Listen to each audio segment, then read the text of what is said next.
Boilers.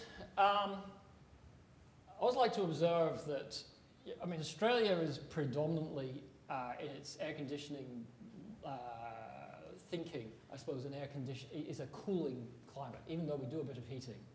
Most of what we do, most of when we're thinking about air conditioning, we're thinking about cooling. And it shows, okay? If you compare how we heat buildings to how, say, the Europeans heat buildings, we look like a bunch of rank amateurs.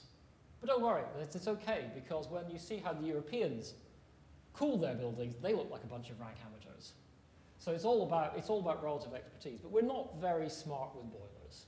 We're not very smart with heating systems generally.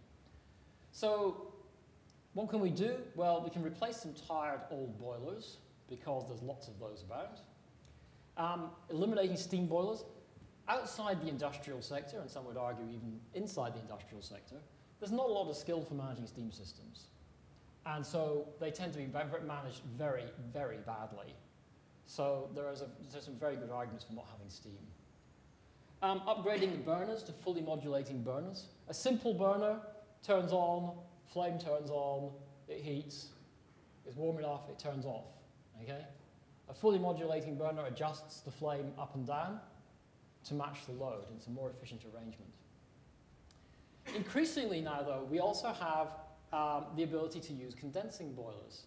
Now, funnily enough, I remember in about 2001, 2002, being confronted by a builder, and I'd actually suggested, have you thought about using condensing boilers on this project? And they actually, you know, sort of stared at me across the table like this and said, are you seriously suggesting that we use condensing boilers?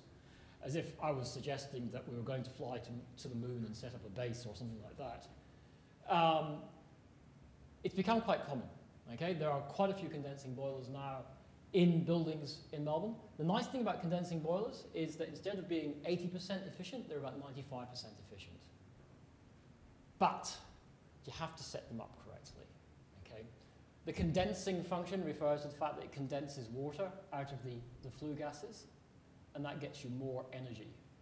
But if you don't set up your temperatures correctly, the condensing function doesn't work. So it needs to be done properly. But when you do it, you get an extra 15% efficiency.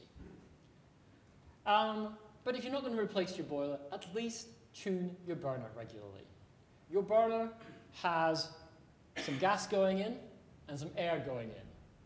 And the proportion of how much air to how much gas is really important.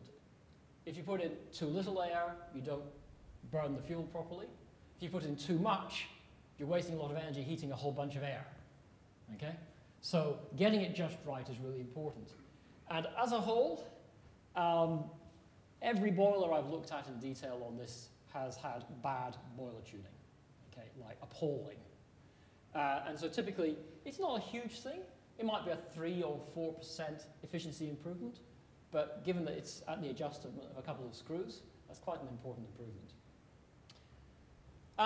Simply though, for a lot of Australia, and Melbourne included, no matter how cold you might think it gets here, the best thing to do with boilers is actually keep them off as much as possible.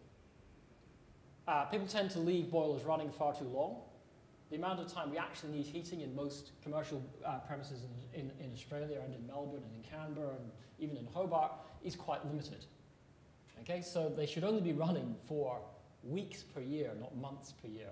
And whenever we've optimized buildings really heavily, the gas is the thing that's come down most.